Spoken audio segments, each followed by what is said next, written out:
오늘 갈라디아 1장에서 6장 전체이지만 성경 공독은 5장 1절에서 13절까지입니다. 하나님의 말씀을 제가 읽겠습니다. 그리스도께서 우리를 자유롭게 하려고 자유를 주셨으니 그러므로 굳건하게 서서 다시는 종의 멍에를 매지 말라. 보라 나 바울은 너희에게 말하노니 너희가 만일 할례를 받으면 그리스도께서 너희에게 아무 유익이 없으리라. 내가 할례를 받는 각 사람에게 다시 증언하노니 그는 율법 전체를 행할 의무를 가진 자라. 율법 안에서 의롭다함을 얻으려 하는 너희는 그리스도에게서 끊어지고 은혜에서 떨어진 자로다. 우리가 성령으로 믿음을 따라 의의 소망을 기다리느니 그리스도 예수 안에서는 할례나 무할례나 효력이 없으되 사랑으로서 역사하는 믿음뿐이니라. 너희가 다름질을 잘 하더니 누가 너희를 막아 진리를 순종하지 못하게 하더냐. 그 권면은 너희를 부르신 이에게서 난 것이 아니니 적은 누룩이 온 덩이에 퍼지느니라. 나는 너희가 아무 다른 마음을 품지 아니할 줄을 주 안에서 확신하노라. 그러나 너희를 요동하게 하는 자는 누구든지 심판을 받으리라. 형제들아, 내가 지금까지 할례를 전한다면 어찌하여 지금까지 박해를 받았으리요? 그리하면 십자가의 걸림돌이 제거되었으리니 너희를 어지럽게 하는 자들은 스스로 베어버리기를 원하노라. 형제들아, 너희가 자유를 위하여 부르심을 입었으나 그러나 그 자유로 육체의 기회를 삼지 말고 오직 사랑으로 서로 종노릇하라. 아멘. 하나님 감사합니다. 오늘 하나님의 말씀을 알 수 있도록 성령께서 우리의 생각과 마음에 빛을 비추어 주시고 우리가 말씀을 따라가며 살아계신 예수 그리스도를 만나며 말씀을 입술로 또한 삶으로 증거하게 하여 주시옵소서. 예수님의 이름으로 기도합니다. 아멘.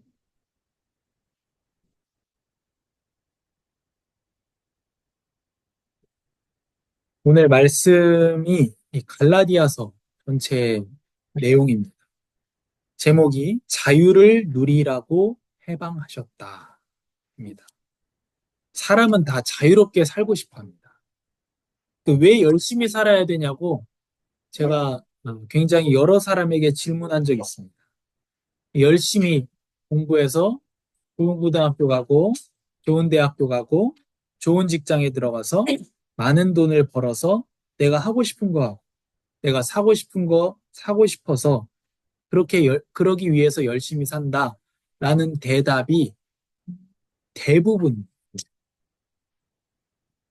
근데 이게 나쁜 건 아니죠. 일반적입니다. 왜 열심히 사느냐? 내가 하고 싶은 거 하고, 내가 사고 싶은 거 살려고, 자유하려고. 그러나 우리가 더 비싼 밥 먹고, 더 비싼 싸려고 열심히 살아야 되는 건 이렇게 열심히 살아야 될까요? 그러니까 내가 하고 싶은 거 하면서 살면 자유롭겠습니까? 기차에게 있어서 자유가 어디 있겠습니까? 우리 세상에서 말하는 자유는 뭐냐면 하고 싶은 대로 하는 거, 가고 싶은 데를 가는 겁니다. 그런데 기차는요, 가고 싶은 대로 가면 탈선이에요. 자유롭지 않습니다. 기차는 정해진 선로를 따라서 다닐 때 가장 자유롭습니다. 그래서 하나님이 만드신 창조 원리대로 살아가는 것이 사람의 참된 자유고 거기에 자유가 있습니다. 첫 번째로요, 우리 본문에 나타난 복음을 보면요, 스스로 묶이는 사람들입니다. 이 갈라디아서를 이해하려면 누가 어디에 언제 보낸 편지인지를 알아야 되겠죠. 갈라디아서는 편지니까요. 갈라디아서는 바울이 썼습니다. 받는 사람은 갈라디아 교회입니다. 근데 문제가 뭐냐면 갈라디아가 두 군데란, 우리가 마치 경기도 광주가 있고 전라도 광주가 있는 것처럼 갈라디아가 두 곳입니다. 그래서 이 북쪽에 갈라디아인들이 살고 있단 말이에요. 거기를 갈라디아라고 해서 갈라디아 교회로 보낸 것이냐? 아니면 남쪽에 로마에서 만든 행정구역 명칭이 갈라디아예요. 그러면은 남쪽에 보낸 것이냐? 여기에 따라서 당연히 달라지겠죠. 남쪽 교회에 보낸 편지면 바울이 1차 전도 여행 때 간 곳이요. 비시디 안디옥, 이고니온, 디모데를 만났던 루스드라, 더베 여기 세운 교회들이고요. 북쪽 갈라디아에 보냈다면 바울이 3차 전도 여행 때 선교했던 지역에 세워진 교회에 보낸 편지입니다. 그래서 1차에 갔느냐, 3차에 갔느냐 지역이 다르고요. 그러면 당연히 어떻겠습니까? 언제 편지를 기록했는지 그 시간도 달라지게 됩니다. 근데 남쪽 갈라디아 1차 선교 지역에 갔던 루스드라 더베 이쪽에 보냈다는 그런 설이 대세입니다. 그래서 갈라디아서는 남쪽 갈라디아에 보냈다면 가장 먼저 기록된 신약 성경일 것이다. 이렇게 보고 있습니다. 확정할 수 없어요. 북쪽에 보낸지 남쪽에 보낸지 모릅니다. 대세는 남쪽이긴 한데요. 그렇다면 중요한 건 뭐냐? 본문에 나타난 갈라디아 교회의 상황입니다. 그걸 알아야 하나님께서 무슨 의도로 이때 갈라디아서 얘기를 하셨는지를 알 수 있어요. 그래서 갈라디아서 다른 성경도 마찬가지입니다. 그래서 성경 배경이 어느 정도 중요한 게 뭐냐면 그래야 하나님께서 이런 의도로 이런 사람들에게 글을 쓰셨구나 이걸 알 수 있다는 거죠. 그래서 지금 뭐라고 말씀하신지를 알 수 있는 거죠. 그래서 우리가 그 배경들을 알아야 하나님께서 무슨 의도로 이때 이런 말씀을 하셨는지 알 수 있고요. 그래서 갈라디아서가 복음의 어떤 부분을 말하고 있느냐. 복음은 하나입니다. 복음은 여러 개가 아니고 복음은 하나입니다. 근데 복음에 여러 부분이 있어요. 복음 안에는요, 용서하는 것도 있고, 자녀 삼는 것도 있고요. 우리를 죄에서 해방하는 것도 있고, 또 우리가 새로운 삶을 살게 하는 것도 있고요. 여러 부분들이 있습니다. 그래서 하나님께서 갈라디아서에는 복음의 어떤 부분을 말씀하시는가? 율법에서 자유하게 하는 복음인데 또 새로운 성령을 따라 사는 새로운 삶 여기에 복음을 하나님께서 증거하시거든요. 그래서 중요한 것은 아름다운 교회에 다른 때가 아닌 지금 하나님께서 갈라디아서를 통해서 무엇을 말씀하고 싶으신지가 중요합니다. 이게 중요하죠. 어차피 북쪽 보낸지 남쪽 보낸지 정확하진 않으니까요. 그래서 아름다운 교회, 나에게 또 우리 교회에 지금 갈라디아서를 통해서 뭘 말씀하고 싶으신가 중요합니다. 여기 확실한 거는 확실한 교리 문제가 있습니다. 남부든 북부든 갈라디아 교회는 교리적인 문제에 빠져 있었습니다. 바울은 갈라디아 교회에 예수 그리스도께서 성도를 자유하게 하셨다고 분명히 전했습니다. 1차든 3차든 선교했을 때 분명히 예수 그리스도가 성도를 자유하게 했다고 전했는데 갈라디아 성도들이 복음을 떠나 율법을 지켜서 구원을 받는 행위 구원의 멍에 아래로 스스로 들어가고 있었습니다. 뭐 여호와의 증인들 이런 이단들이 지금도 있죠. 여호와의 증인한테 어떻게 구원받느냐고 물어보면 이렇게 답합니다. 예수 그리스도를 믿어서 구원받습니다. 그리고 행위를 지켜야 됩니다. 이렇게 얘기해요. 그래서 대표적인 율법주의 이단들이 많이 있죠. 그런 이단들이 많이 있습니다. 근데 여기에 갈라디아 교회가 율법주의 이단에 스스로 빠졌다는 거예요. 자유를 얻은 사람들이. 왜 이러느냐? 유대 그리스도인 중에 몇 사람이 이들에게 율법도 지켜야 구원을 얻는다고 말했기 때문에. 여기 두 번 버려진 사람들인데요. 갈라디아 성도들이 왜 율법주의 이단에 급속하게 빠져버렸을까요? 여기 배경이 있습니다. 이때 교회의 주류가 유대인. 왜 유대인이 교회의 주류냐? 성경이 유대인에게 주어졌죠. 그리고 누가복음 사도행전은 누가가 기록했는데 누가는 이방인입니다. 그 외에는 모든 성경을 유대인이 기록했습니다. 유대인은 다 하나님 믿어왔고요. 예수님도 유대인이고요. 이 예수님의 12 제자도 유대인들이고요. 이방인의 사도라고 하는 바울조차 유대인. 그러니까 초대교회 이때 갈라디아서 기록될 때 당시에 교회의 주류는 당연히 유대인. 예수님도 유대인이고 바울도 유대인이고 예수님의 제자도 다 유대인이고 베드로도 유대인이고 다 유대인이에요. 성경 기록하는 것도 다 유대인이고 유대인입니다. 그래서 우리가 당시 그리스도를 믿게 된 이방인이라고 생각해 보면 그리스도를 믿는 유대인의 말을 들을 수밖에 없는 거예요. 그래서 이방인 그리스도인들은 그리스도를 믿는 이유로 세상에서 한 번 버려지고요. 또 이방인 그리스도인이라는 이유로 주류 기독교 문화에서 한 번 더 버려지고. 그러니까 세상에서 버려진 건 그렇다 치고 주류 기독교 문화에라도 끼고 싶은 거예요. 그래서 우리 교회 상황과 같습니다. 세상에서도 당연히 버림을 받고요. 주류 교회에도 끼지 못하는 갈라디아 교회 상황이에요. 그래서 주류 교회로 들어가고 싶어서 주류 교회가 말하는 틀린 교리까지도 받아들이게 되는. 두 번째로 자유를 누리라고 해방하셨습니다. 우리가 사람에게 구원받은 것처럼 울면 안 돼요. 바울은 갈라디아서의 시작을 이렇게 시작합니다. 사람들에게서 난 것도 아니요 사람으로 인해 된 것도 아니요 오직 예수 그리스도와 그분을 죽은 사람들 가운데서 살리신 하나님 아버지로 인해 사도가 된 나 바울이라는 소개로 시작합니다. 성도는 사람에게서 난 것도 아니고 사람으로 인해 된 것도 아닙니다. 그래서 사람에게 세움받으려 하다가 하나님이 주신 자유를 잃어버리지 말라는 말을 하고자 합니다. 바울은 이렇게 갈라디아서는 인삼화를 마치자마자 급격하게 시작해요.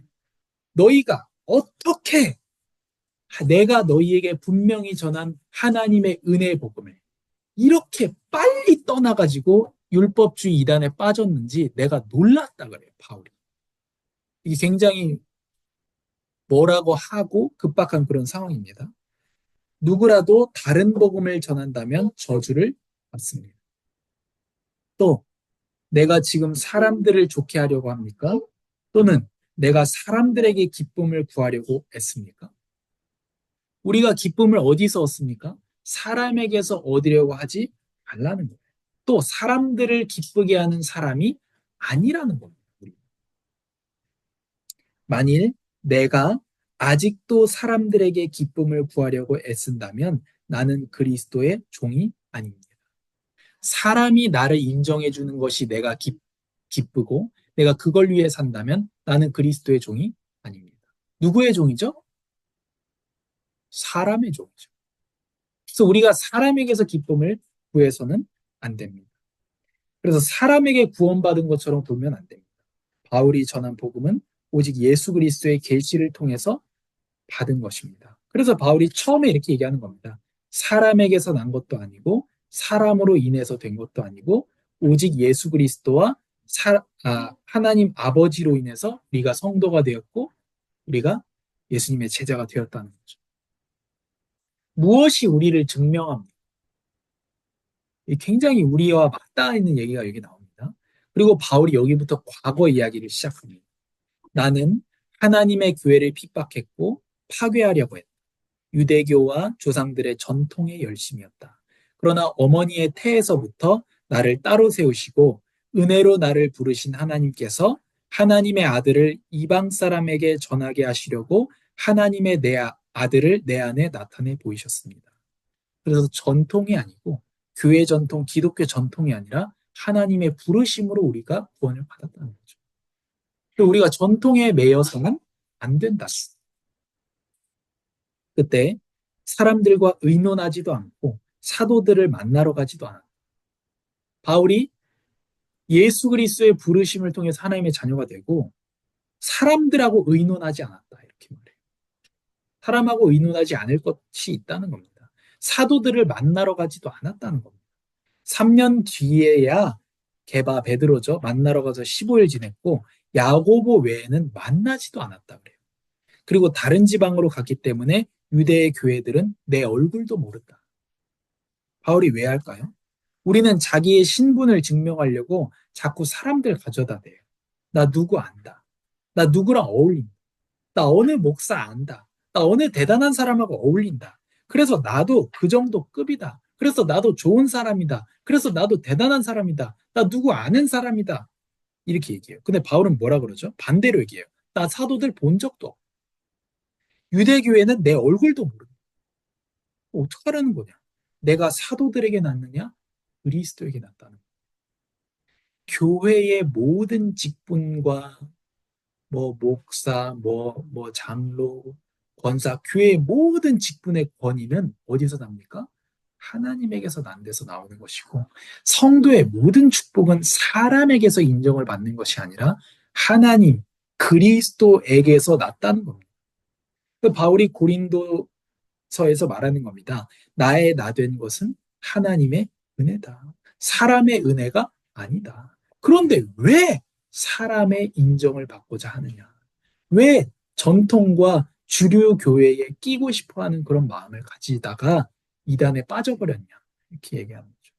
반대로 얘기하는 건데, 우리는 그러잖아요. 내가 어디서 뭘 했고, 내가 누구를 알았고, 우리는 그리스도의 은혜로 그리스도에게서 났습니다. 그래서 사람에게서 나고자 할 필요가 없고, 사람의 인정을 필요로 하지 말아야 됩니다. 그러면 어떻게 되냐? 우리의 자존은 꺾이지 않습니다. 제가 어떤 게이 청년을 만났는데 그 청년이 고민이 많은 거죠, 이제. 자기가 개인이고, 개인대 성도예요. 그 갈등이 많은 겁니다. 제가 뭐라고 얘기하냐면, 내 정체성이 이성애자가 아니다. 여자 좋아하는 게 내 정체성이 아니다. 내 정체성은 그리스도입니다. 당신이, 그래서 이렇게 말하잖아요. 그리스도의 뿌리를 내려라. 뿌리를 내리라는 게 뭡니까? 자존. 내가 어디 존재하느냐. 우리는 그리스도 위에 존재하는 거예요. 그러니까 당신이 물론 뭐 동성애가 죄고 한데 당신의 정체성 남자 좋아하고 또 당신의 정체성이 여자 좋아하고 그건 정체성이 아니다. 물론 동성애 죄지만 당신의 정체성은 그리스도 안에 있어야 된다. 그런 말을 했습니다. 우리가 그리스도에게서 났다라는 이 사실을 기억할 때 우리의 자존은 꺾이지 않습니다. 우리가 비천에 처해도 우리가 가난하게 되어 우리가 사람의 인정을 전혀 받지 못해도 사람들이 우리를 헐뜯고 거짓말하고 모함해도 우리가 그리스도에게서 난 것을 안다면 사람의 인정을 필요로 하지 않고 자존이 꺾이지 않습니다. 그러면 쫀심이라고 그러죠, 우리가. 똥 자존심이죠. 그런 거를 부릴 필요가 없다는 거예요. 줄 건 주고 내줄 것도 내주고 왜요? 내 자존은 그리스도니까. 사람의 인정이 아니기 때문에 그렇습니다. 그 후에 14년이 지나서 바울은 바나바와 함께 디도를 데리고 다시 예루살렘으로 갔습니다. 디도는 그레데 사람이죠. 그러니까 이방인입니다. 유대인이 아닙니다. 디도. 성경에 디도서도 있죠. 그런 디도서는 디도가 쓴 성경이 아니고 바울이 디도한테 쓴 성경이죠. 디도서는. 어쨌든 근데 바울은 교회 안에 유명한 사람들에게 개별적으로 복음을 전했습니다. 바나바와 디도를 데리고 예루살렘으로 가가지고요. 왜요? 사역이 헛되지 않게 하기 위해서. 이 말은 뭡니까? 교회 안에 유명한 사람들이 하나님의 사역에 걸림돌이 될 가능성이 많다는 거죠. 그래서 따로 개별적으로 이 사람들한테 복음을 전했다.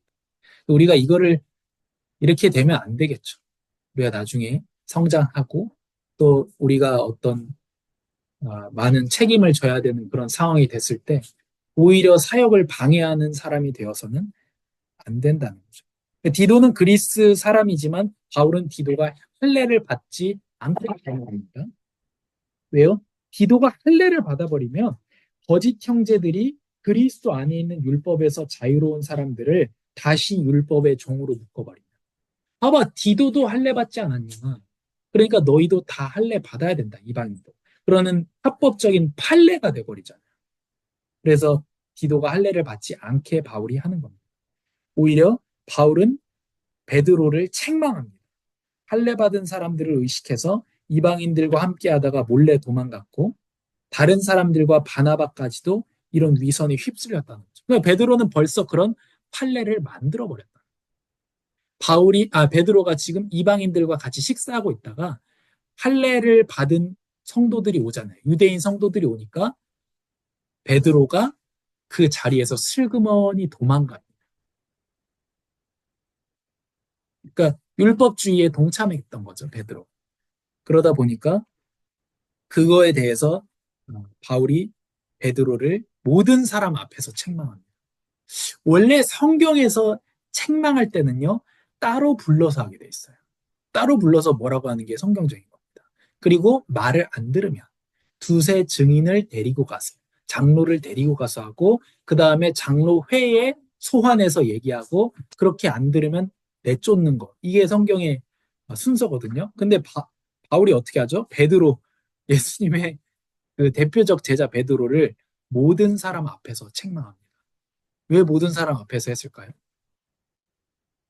이게 정말로 잘못됐다. 모두가 잘못 행하고 있다는 거. 그러니까 베드로한테 뭐라고 하는 게 아니고 모두한테 얘기하는 거. 너희도 지키지 못하는 율법을 왜 이방인들이 지켜서 구원을 받으라고 하느냐. 그렇게 하면 안 되지 않느냐. 이 얘기를 강하게 말하는 겁니다. 왜요? 그것이 그리스도의 은혜, 율법을 지켜서 구원받으라라고 얘기하는 것이 율법도 지켜야 된다고 하는 것이 예수도 믿고 율법도 지켜야 된다고 하는 것이 할례 받아야 한다고 하는 것이 그리스도의 은혜의 십자가의 복음을 깎아먹는다. 오직 은혜인데 왜 율법도 지켜야 된다고 하느냐. 그래서 율법의 행위와 믿음으로 말미암는 아브라함의 복을 대조하고 율법의 행위에서 그리스도가 믿음으로 말미암는 아브라함의 복으로 인도한 것을 말합니다. 사람이 의롭다고 인정받는 것은 율법의 행위로서가 아니라 예수 그리스도를 믿는 믿음으로 됩니다. 율법의 행위는 어떤 육체도 의롭다고 인정을 받을 수 없습니다. 그리스도 안에 있으면서 율법으로 의롭다함을 받으려고 해서는 안 됩니다. 그래서 우리가 율법에 대해 죽어야 하나님께 대하여 살 수 있습니다. 우리는 그리스도와 함께 십자가에 못 박혔습니다. 육체의 행위로 율법을 지켜서 구원받아야 하는 나는 죽었습니다. 이게 갈라디아서 2장 20절의 참뜻이거든요. 나는 육체의 행위가 아니라 내 안에 그리스도께서 사신다. 내 안에 행위가 사는 것이 아니고 그리스도께서 사신다. 이제부터 내가 사는 것은 나를 사랑하셔서 나를 위해 자신의 몸을 내주신 하나님의 아들을 믿는 믿음으로 사는 것입니다. 그리고 충격적인 얘기를 갈라디아 2장 20절이 유명한데요. 2장 21절에 충격적인 얘기합니다. 만일 의롭다고 인정받는 것이 율법으로 말미암는다면 그리스도께서 헛되이 죽으신 것이다. 이 정도 강하게 얘기해요. 율법을 지켜 구원받고자 하는 행위 구원은 하나님의 은혜의 십자가를 헛된 것으로 여기는 일입니다. 그래서 교회에 우리가 율법에 대해서 지금까지 십계명에 대해서 지금까지 해왔죠. 그 율법으로 구원받자는 얘기가 아닙니다. 그래서 헷갈리면 안 되는 거죠. 그리고 또 한국교회 이런 것이 많습니다. 우리가 믿음으로 구원받는다. 이걸 엄청 강조하죠. 그건 뭐 좋은 겁니다. 당연한 거죠. 하나님의 근데 믿음이라고 하는 것은 뭘 강조하는 거냐면 믿음은 믿음을 강조하는 게 아니에요. 믿음은 은혜를 강조하는 거예요. 은혜로 하셨다. 십자가도 지시고 오시고 죽으시고 부활하시고 다 했기 때문에 믿으면 된다. 이거든요. 그래서 믿음은 믿어라. 강한 믿음을 가져라. 그 믿음을 강조하는 것이 아니고 다 했기 때문에, 다 이루셨기 때문에 라고 하는 은혜를 강조하는 것. 그리고 이제 교회에서 구원받았으니까 자유해요. 맞아요. 그렇기 때문에 막 살아도 된다. 그게 이제 구원파와 다락방이고요. 그런데 또 이런 게 있습니다. 행위를 말은 해야 되잖아요. 성경에 분명히 행위가 나오니까. 그러니까 한국교회에서 많이 했던 게 뭐냐면 믿음으로 구원받고 행함으로 상급받자. 이게 한국교회에서 많이 하는 얘기예요. 우리가 모든 율법을 다 지키는 것은요. 당연한 것이지. 살인하지 말라. 미워하지 말라. 당연한 것이지. 상 받을 일은 아니에요. 당연한 것이죠. 그런데 물론 하나님 상급 준다고 했는데요. 그렇습니다. 당연한 걸 했는데 은혜로 상급을 주는 거예요. 우리가 상급을 받아 마땅한 사람이어서 받는 게 아니죠. 그래서 믿음으로 구원받고 행함으로 상급받자는 사실 좋은 얘기는 아니에요. 그래서 많은 교회에 대한 헌신들을 요구하고 기쁜 성령의 인도를 받아서 기쁜 마음으로 하는 게 아니고 짜내는 권사는 얼마큼 해야 되느냐, 장로는 얼마큼 해야 되느냐. 그러다 보니까 건물은 빨리 올릴 수 있었지만 교회의 부작용들이 엄청 심하게 나타나게 된 거죠. 이에 바울은 탄식하면서 질문을 쏟아냅니다. 오 어리석은 갈라디아 사람들이여, 예수 그리스도께서 십자가에 못 박히신 것이 분명히 드러났는데 누가 여러분을 미혹했습니까? 율법의 행위로 성령을 받았습니까? 복음을 듣고 믿음으로 성령을 받았습니까? 행위가 아니라 복음을 듣고 믿음으로 성령을 받았는데 왜 율법의 저주 아래로 다시 들어가느냐? 율법이 곧 저주가 아닙니다. 율법의 저주란 지켜 마땅한 율법. 율법은 당연한 겁니다. 그것을 지키지 못해서 정죄를 당하는 게 저주예요. 율법 자체가 저주가 아니고 율법을 당연히 지켜야 되는데 율법을 못 지켜요. 그래서 정죄를 받아요. 이 굴레에 빠져버린 것이 율법의 저주입니다. 아브라함의 복은 율법보다 먼저 있었던 약속과 은혜를 믿음으로 의롭다 함과 하나님의 나라를 상속받는 것입니다. 그리스도께서는 저주를 받는 자가 달리는 나무에 달려서 저주를 받으심으로 율법의 저주, 정죄 받을 수밖에 없는 그 저주에서 우리를 구속해 주셨습니다. 성도는 모두 그리스도 예수 안에서 믿음으로 하나님의 아들들이 되었습니다. 그리스도와 합해 세례를 받은 사람은 모두 그리스도로 옷 입었습니다. 그 안에는 어떤 차별도 없습니다. 모두가 그리스도 예수 안에서 하나이기 때문입니다. 그리스도께 속한 사람은 아브라함의 자손이며 상속자입니다. 그래서 참된 인권이라고 하는 것도 사실은 성경과 복음 안에만 있는 거예요. 인권이 어디서 나옵니까? 인권은요, 나오는 데가 없어요. 어디서 나와요? 내가 저 사람 존중해야 된다. 그래서 인권이라고 하는 거, 이런 것들을요, 사회적인 우리가 양심에 따른 것들을 파고 파고 파다 보면 왜 살인하면 안 돼요? 당연히 안 되잖아요. 그렇게밖에 설명이 안 돼요. 당연히 그러면 안 되잖아요. 그럼 결국 뭘로 가죠? 양심이. 양심이, 양심은 하나님이 주신 것이 양심이죠. 인권은 어디서 나옵니까? 하나님이 주셨다. 거기서밖에 인권이 안 나와요. 진짜 인권은 성경에밖에 안 나와요. 우리는 왜 살인하지 않고 왜 인권을 존중합니까? 나도 하나님의 형상이고 저 사람도 하나님의 형상이니까. 성경은 명확한 이유를 대고 있습니다. 다른 데 인권 존중할 이유가 없다니까요. 그냥 당연하지 않습니까? 사람은 소중하니까. 왜 소중합니까? 하나님이 만드셨으니까요. 성경에만 정확한 이유를 얘기하는 거죠. 그래서 그리스도께서 해방했는데 왜 종의 멍에를 맵니까? 그리스도께서 우리를 해방시켜 주신 것은 자유를 누리게 하기 위함입니다. 율법으로 의롭다고 인정받으려는 사람은 그리스도와 은혜에서 떨어져 나갔습니다. 그러니 율법과 전통과 사람의 인정에 매이지 않아야 됩니다. 그럼 어떻게 합니까?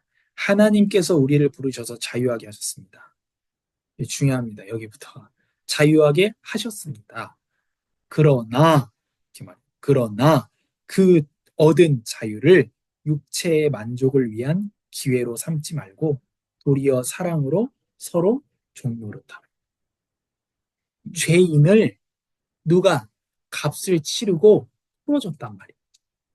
그러면 이 죄인이 감옥에서 이제 자유함을 얻었어요. 그럼 어떻게 해야 됩니까? 죄를 떠나야죠. 그 풀어준 사람이 뭘 바라겠어요? 대신 벌을 받은 사람이 뭘 바라겠습니까? 이 사람이 얻은 자유를 가지고 잘 살기를 바라겠죠. 이 자유를 잘 사용하기를 바라겠죠. 그게 하나님께서 우리에게 원하시는 겁니다. 그래서 육체의 만족을 위한 기회, 자유를 육체의 만족을 위한 기회로 삼지 말고 도리어 사랑으로 서로 종노릇하라. 자유인인데 종노릇하라. 왜냐하면 모든 율법은 사랑 한 단어로 완성되기 때문입니다. 율법 조문을 지키는 행위가 아니라 사랑이 하나님의 뜻입니다. 십계명 앞부분에 뭐라 합니까? 나는 너희를 애굽 땅 종된 곳에서 인도하여 낸 너희의 하나님 여호와다. 율법 조문 이전에 뭐가 있어요? 관계가 있어요. 관계. 율법 조문 이전에 사랑이 먼저 있어요. 이걸 모르면 어떻게 되죠? 하나님을 의심하게 돼요. 왜 하나님 나를 이렇게 속박하지? 이렇게 돼요. 나중에 원망하게 돼요. 힘들어지게 되고 눌리게 됩니다. 그러나 율법 조문 이전에 관계와 사랑이 있고 율법 조문 자체도 사랑하라는 얘기예요. 하나님만을 사랑해라. 하나님을 바르게 사랑해라. 그 우상 만들지 말라는 얘기죠. 그리고 하나님을 사랑해서 하나님 이름 함부로 부르지 마라. 하나님의 이름을 떨어뜨리는 행동하지 마라. 그리고 안식일을 거룩하게 지켜라. 하나님과 사랑하는 그 기간과 시간들을 만들고 하나님 나라를 미리 체험하면서 살아라. 너의 하나님의 형상인 너의 부모를 사랑해라. 결국 다 사랑을 요구하고 있습니다. 율법이. 그래서 자유롭다고 하면서 육체의 욕망을 채우려는 사람은 성령의 사람이 아닙니다. 우리가 성령으로 산다면 또한 성령을 따라 행하자. 그 열매는 사랑과 기쁨과 화평과 오래 참음과 친절과 선함과 신실함과 온유와 절제입니다. 이런 것을 금할 율법은 없습니다. 이게 진짜 놀라운 거예요. 보십시오. 이게 진짜 놀라운 겁니다. 육체의 행위로 율법을 지켜서 구원을 받으려고 한 사람이 있습니다. 이 사람은 율법을 지켜야 돼요. 왜? 육체의 행위로 율법을 지켜서 구원을 받으려고 하니까. 그 사람은 정작 육체의 소욕에 막혀서 율법을 못 지켜요. 율법을 지키려고 하는 사람은 율법을 못 지켜요. 그런데 이걸 포기하고 내 육체의 행위로 율법을 지켜서 구원받으려는 것을 포기하고 그리스도의 은혜를 믿음으로 구원을 받은 사람은 성령을 받거든요. 성령을 받으면 성령을 따라 행하게 돼서 율법 조문을 넘어서 율법에 나타난 진정한 요구인 사랑을 하게 됩니다. 이게 엄청난 아이러니예요. 이 갈라디아서에도 나오고 로마서에도 나오거든요. 로마서와 갈라디아서가 비슷한 내용이 되게 많은데 이게 진짜 웃긴 거예요.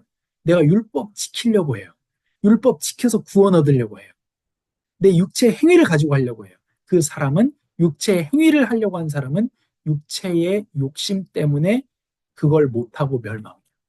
근데 이걸 포기하고 그리스도의 은혜를 믿는 사람을 성령을 받아서 성령을 따라서 행하고 성령의 열매인 사랑과 기쁨과 화평과 오래 참음과 친절과 선함과 신실함과 온유와 절제를 받아서 율법 이상, 율법에서 요구하는 사랑을 하게 된다. 엄청난 아이러니예요, 이게. 그래서 하나님께서는 그리스도의 은혜로 말미암아 우리가 살게 하시고 하나님의 원래 원하셨던 창조의 모습을 회복하게 하십니다. 그래서 본문에서 삶으로 인데요. 우리가 어떻게 그럼 자유로운 삶을 살 수 있을까?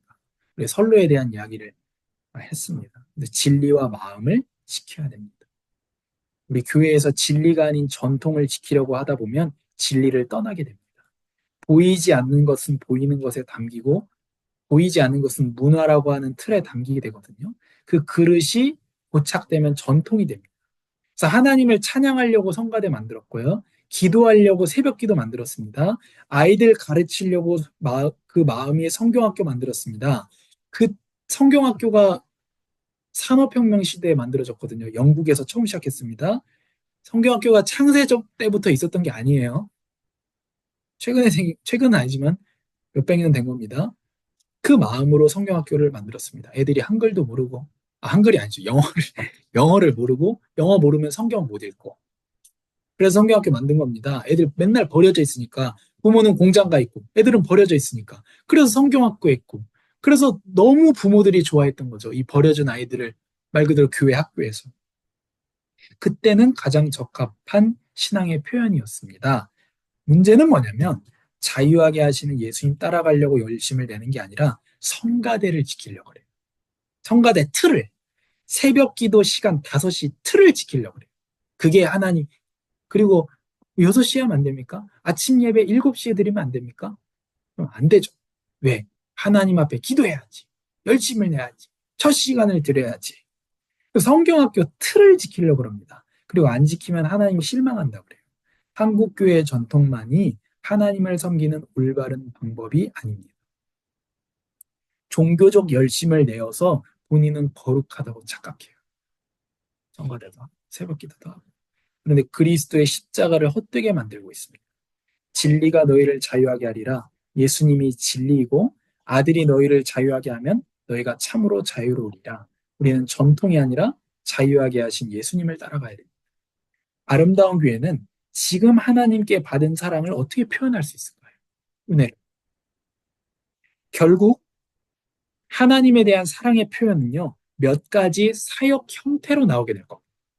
당연하죠? 하나님에 대한 사랑 표현은 결국 눈에 보이는 걸로 나타날 거 아니에요. 그러나 그 형태를 지키려고 하면 돼요. 진리와 그 아름다운 마음을 지켜야 됩니다. 그래서 좋게 시작해서 안 좋게 끝나는 경우가 굳어져가지고. 이러면 그 틀을 지키려고 하기 때문에 그렇습니다. 그래서 이단에서 끌리는 마음 상태에서 또 우리가 벗어나야 됩니다. 사람에게서 나고자 하는 마음이 갈라디아 교회가 이단에 빠지게 만들었어요. 율법주의 이단에. 급하게 빠지게 만들었습니다. 이 순수했던 갈라디아 사람들이. 우리가 세상에서는 버림받았지만 주류 기독교 문화에라도 한번 껴보자. 우리 큰 교단에 들어가 보자. 우리 아름다운 교회 한번 큰 교단 한번 들어가 보자. 이렇게 되면 어떻게 됩니까? 그 큰 교단에서 하고 있는 틀린 것들도 다 받아들여야 돼요.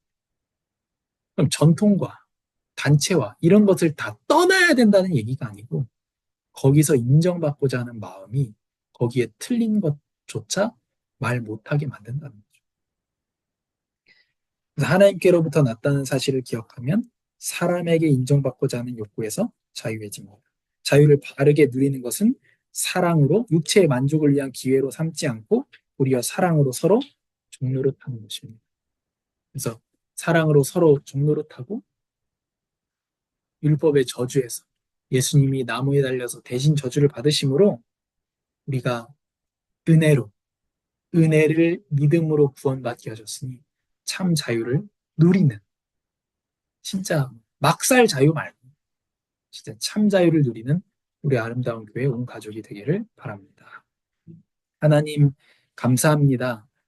하나님께서 당연히 율법을 주셨고 우리가 율법을 지켜야 되는데 우리가 죄인이어서 지키지 못하고 당연한 것을 지키지 못하여 정죄받는 인생에서 그리스도의 은혜를 믿음으로 성령을 받게 하여 주셔서 감사합니다. 그래서 이제는 자유하게 되었으니 그 자유를 육체의 욕심을 채우기 위한 기회로 쓰지 않고 사랑으로 서로 종노릇하게 하여 주옵소서.